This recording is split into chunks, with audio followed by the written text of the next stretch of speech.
Halo halo dengan Sasudena. Apa kabar semua? Semoga dalam keadaan baik ya. Saat ini saya kembali akan membawakan kepada kalian semua beberapa informasi mengenai beberapa kejadian yang ada di belahan dunia kita. Tema kali ini saya akan membawakannya dengan judul Tradisi Unik Beberapa Negara dalam Mengatasi Pernikahan yang Berada dalam Ambang Perceraian.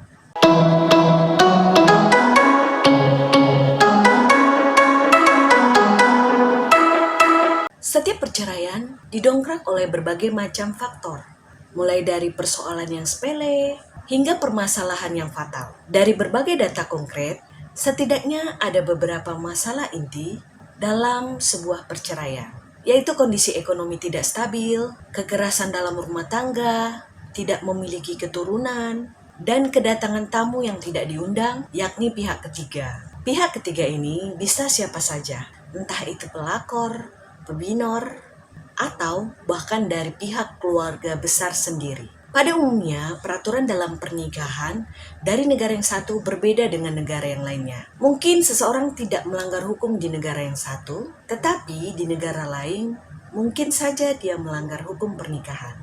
Tidak hanya itu, bahkan ada negara yang membuat aturan terkadang terlihat aneh dan unik dalam mengatasi pernikahan yang berada dalam ambang perceraian. Namun demikian, aturan tersebut tetap wajib ditaati oleh warganya. Aturan tersebut berangkat dari kesadaran bahwa pernikahan itu tidak gampang.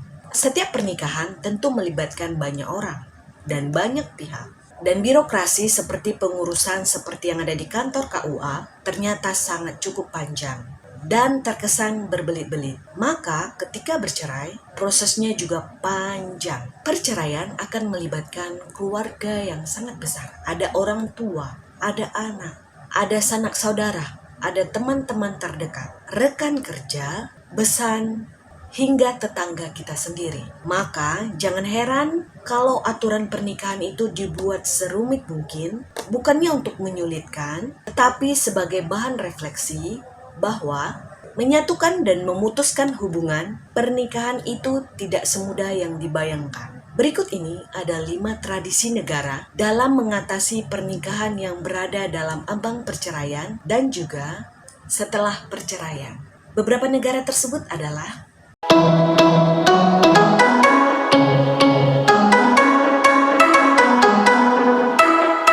seperti peraturan yang diberlakukan di negara Ghana, Afrika, di mana pasangan yang bercerai diwajibkan untuk mengenakan pakaian pengantin pada saat sidang perceraian. Jika pasangan yang mau bercerai itu tidak mengenakan pakaian pengantin yang mereka dulu gunakan saat menikah, maka sidang perceraian akan dibatalkan. Dengan mengenakan busana yang sama saat akan menikah, pasangan yang ingin bercerai akan diingatkan kembali pada kenangan manis dan janji suci yang pernah mereka ucapkan dahulu. Cara ampuh untuk mencegah adalah dengan memunculkan kembali memori-memori manis yang pernah dirasakan berdua. Dengan membangkitkan ingatan masa lalu itu, mereka pun bisa mengingat momen-momen penting dan berkesan saat akan menikah. Walhasil, banyak yang berpikir-pikir kembali untuk bercerai, bahkan membatalkan perceraiannya.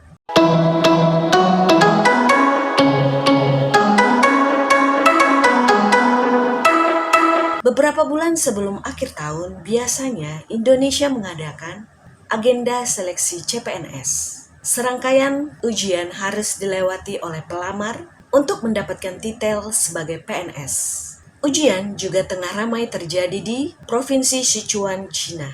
Namun, bukan ujian jadi pegawai negeri, melainkan ujian untuk menggagalkan perceraian. Pengadilan Negeri Yibin, China, membuat suatu ujian bagi para pasangan yang ingin bercerai. Jangan disangka jika pasangan lolos ujian, maka mereka boleh bercerai. Sebaliknya, saat nilai mereka bagus, pasangan tidak diperbolehkan bercerai. Ide unik ini diprakarsai oleh Hakim Pengadilan Wang Xiyu.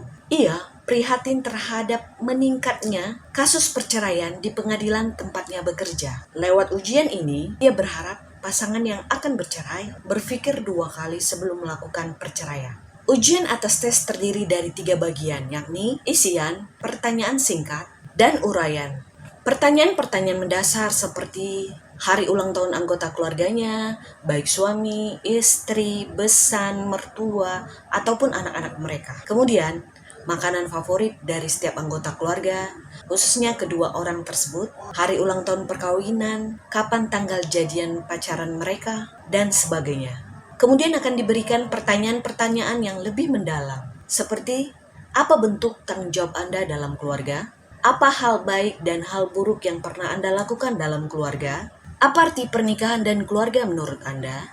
Juga beberapa hal pertanyaan mendalam lainnya ditanyakan dalam ujian tersebut. Pasangan ini akan mengerjakan soal-soal tersebut dalam ruangan yang terpisah. Setelah selesai, maka kertas tersebut juga akan dikembalikan kepada hakim. Jawaban akan dicek dan diberi nilai. Ketua pengadilan tersebut pun enggan menyebutkan kriteria penilaian setiap jawaban. Namun, jika pasangan tersebut memperoleh nilai kurang dari 60, maka hakim pun akan mengabulkan permohonan perceraian mereka. Pada saat pertama kali sosialisasi penggunaan tes ini pada pasangan yang mengadakan permohonan perceraian, tepatnya pada tanggal 14 September lalu, pasangan pertama yang mengerjakan tes mendapatkan skor 80 dan 86. Nilai ini cukup tinggi sehingga ketua hakim pengadilan tersebut tidak mengabulkan permohonan perceraian mereka. Hakim kemudian menasihati pasangan tersebut untuk terus berjuang demi keutuhan rumah tangga mereka. Wang berkata bahwa suaminya punya masalah mengambang dan tak menghargai istrinya. Namun hasil tes berkata lain, sehingga mereka tak diizinkan bercerai.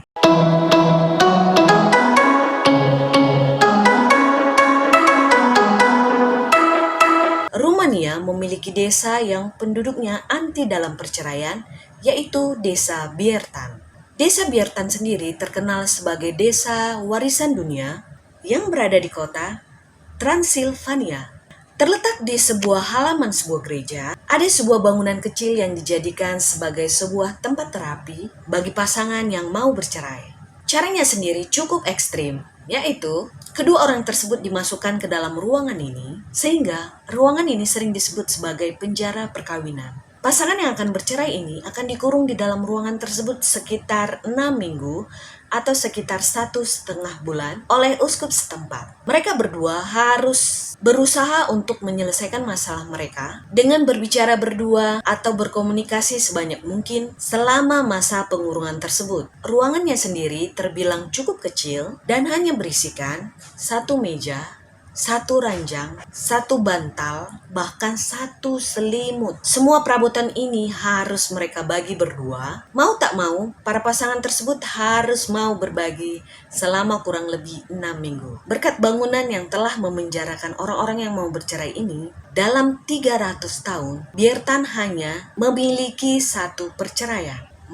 Ini merupakan salah satu pernyataan Pastor Biertan kepada BBC, di mana pastor tersebut bernama Ulf Ziegler. Menurut beliau, saat ini bangunan penjara tersebut sudah dijadikan museum. Namun, ruangan penjara tersebut masih menyimpan perabotan lama dan manekin sebagai pengingat dari fungsi ruangan tersebut di masa yang telah lampau. Tetapi pasangan manapun yang masih ingin bercerai bisa datang ke desa ini dan berbicara kepada uskup tentang masalah pernikahan mereka. Mereka yang masih ingin berjuang dalam pernikahan tak perlu segan-segan untuk menggunakan penjara perkawinan ini sebagai solusi untuk mengatasi perceraian. Nah, untuk kedua negara yang akan saya ceritakan sebentar lagi, menurut saya cukup unik dalam mengatasi keadaan setelah bercerai.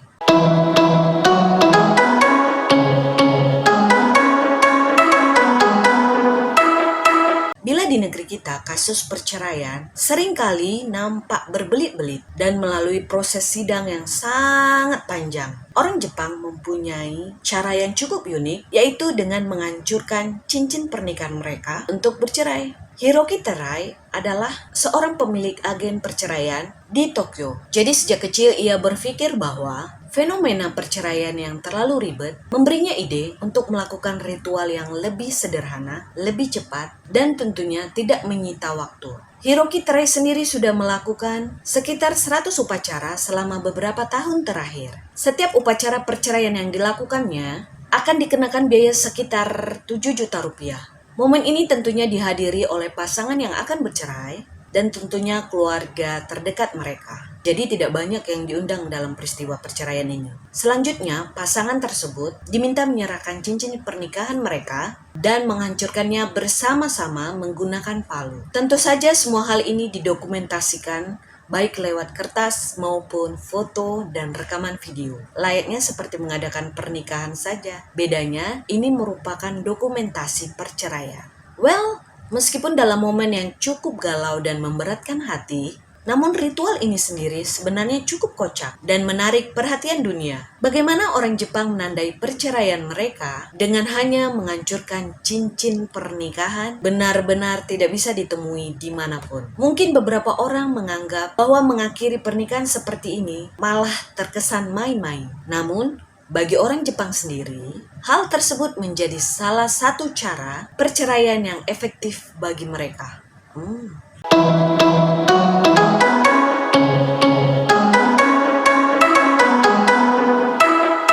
Pesta pernikahan meriah untuk merayakan kebahagiaan pengantin itu menjadi sesuatu hal yang biasa dan sangat lumrah. Tapi, bagaimana dengan pesta untuk merayakan perceraian? Agak tidak biasa, bukan? Tapi sesungguhnya, pesta perceraian ini bukan hal yang betul-betul baru. Di negara-negara barat, atau cenderung sekuler seperti Amerika Serikat, dan di Eropa, merayakan putusnya hubungan tali pernikahan sudah dianggap lumrah. Namun, pesta perceraian terasa baru ketika terjadi di Arab Saudi, apalagi melihat trennya yang semakin meningkat. Ini karena Saudi memiliki hukum yang konservatif, juga bisa dibilang diskriminatif terhadap perempuan. Uniknya, pesta perceraian di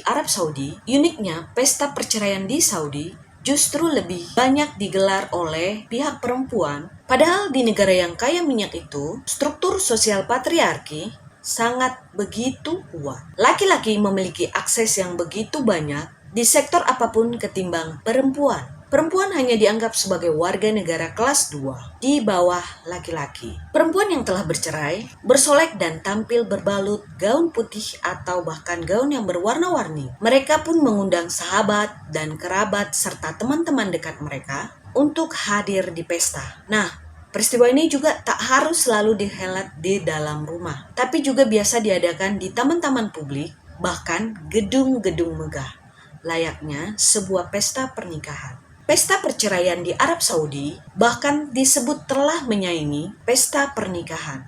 Lagu populer Etagiana sendiri artinya kita telah bercerai, menjadi semacam lagu mars atau lagu-lagu yang biasa dikumandangkan pada pesta perceraian.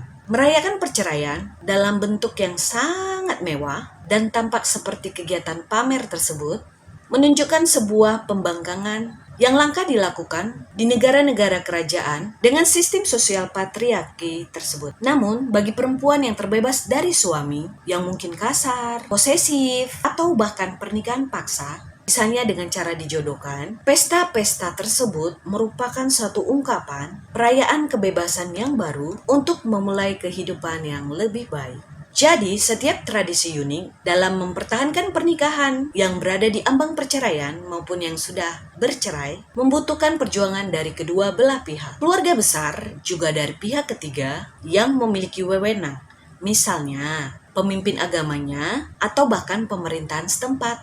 Yang pertama yang harus kita ketahui dalam pernikahan adalah bukannya akan membuat hidup kita harus bersenang-senang atau harus seterusnya berbahagia, melainkan harus membuat tujuan hidup kita semakin terarah dan lebih baik. Tidak dapat dipungkiri bahwa semua orang ingin hidup bahagia di dunia ini.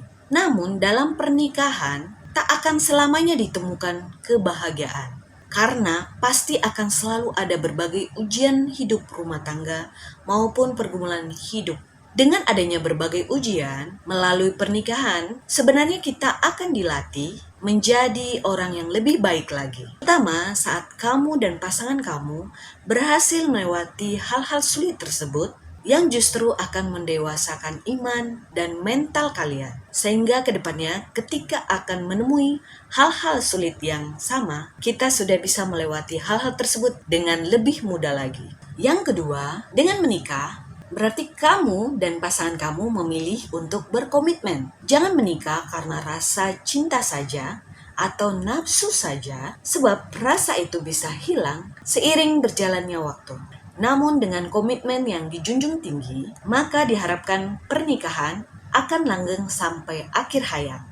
Oke guys, terima kasih sudah menonton video ini. Please subscribe, like, komen, dan share video ini. Dan jangan lupa juga follow akun media sosial saya, baik itu di Instagram ataupun di Facebook, Dumaria Evi, Huta Barat. Sampai jumpa lagi di video berikutnya. Hola, horas!